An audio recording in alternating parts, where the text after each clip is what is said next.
Video చూసారో లేదో, ఏది ఈరోజు ఉదయం నేను చూశాను.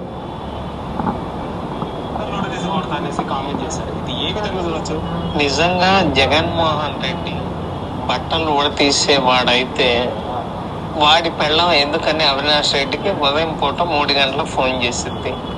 వాళ్ళ పిల్లల హైట్ ఈక్వల్ టు ఇలాంటి వీడియోలు చూసినప్పుడు పొద్దున్నుంచి రక్తం మరిగిపోతుంది.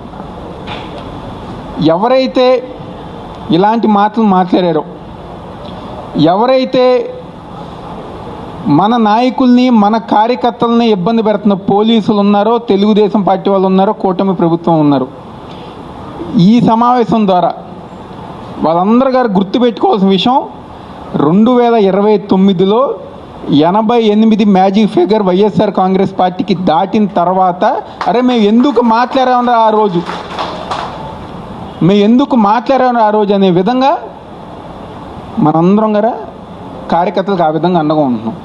ఈరోజు వాళ్ళు మాట్లాడే మాటలు నిజంగా ఎంత నీచంగా దిగజారిపోయి రాజకీయాలతో సంబంధం లేని భారతమ్మ గురించి ఆ విధంగా మాట్లాడుతున్నారు.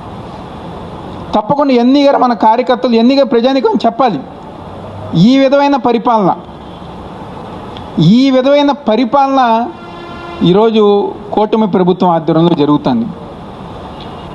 కాబట్టి రాబోయే రోజుల్లో తూర్పు నియోజకవర్గంలో అంటే డివిజన్ కమిటీల దగ్గర నుంచి మన ఆర్గనైజేషన్ అనేది ఒక బలమైన ఆర్గనైజేషన్గా ఈరోజు మన తూర్పు నియోజకవర్గంలో మనం బలోపేతం చేసుకోవాలి.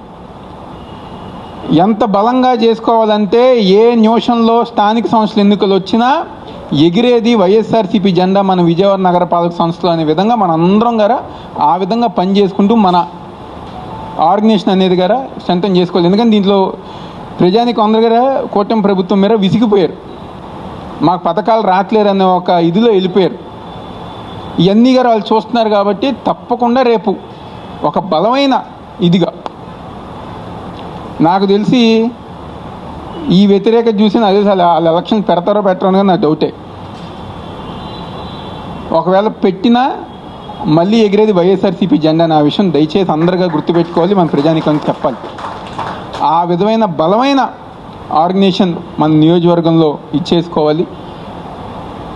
ఏప్రిల్ 15వ తారీఖున పెద్దలందరూ గారు ఆ ఒక పూజా కార్యక్రమాలు మీ డివిజన్స్లో ఏ ఏరియాలో పెడతా అనేది కార్యక్రమం ఉంది అన్నీ గారు నిర్ణయించుకుని ఒక మంచి కార్యక్రమం ఉదయం 8 గంటలకి నెహ్రూ గారి ఘాట్లో నివాళులు అర్పించి తర్వాత 9ంటికి ఏదైతే మన రమేష్ హాస్పిటల్ దగ్గర ఉన్న ఆయన విగ్రహం ఉందో దానికి గర నివాళులు అర్పించి అక్కడి నుంచి ప్రతి డివిజన్కి గర కార్యక్రమాలు నిర్వహించే విధంగా ముందుకెళ్తాం జరుగుతుంది. అదేవిధంగా ఏదైతే మండల కమిటీలు ఉన్నాయో కొత్తగా ఏర్పడిన మండల అధ్యక్షులు పెద్దలు కార్పొరేటర్స్ కానివ్వండి, డివిజన్లో ఉన్న పెద్దలు కానివ్వండి, డివిజన్ అధ్యక్షులు కానివ్వండి, లేకపోతే రాష్ట్ర కమిటీలో ఉన్న పెద్దలు అందరి ద్వారా సమన్వయపరుచుకుని కోఆర్డినేట్ చేసుకుని ఆ ఒక ప్రఫార్మా మండలానికి సంబంధించి ప్రతి పర్ఫార్మా గారా అందరూ తీసుకెళ్లే విధంగా ముందుకు వెళ్ళాలని చెప్పని కోరుకుంటూ, అదేవిధంగా ఒక రాబోయే రోజుల్లో ఏ కార్యక్రమం వచ్చినా, ఏ నిరసన కార్యక్రమం వచ్చినా, ఏ ధర్నా కార్యక్రమం వచ్చినా మన ఆర్గనైజేషన్ కనుక స్ట్రాంగ్గా ఉంటే ఎట్టి పరిస్థితుల్లో పిలవగానే 200-300 మంది ఊరికనే వస్తారు.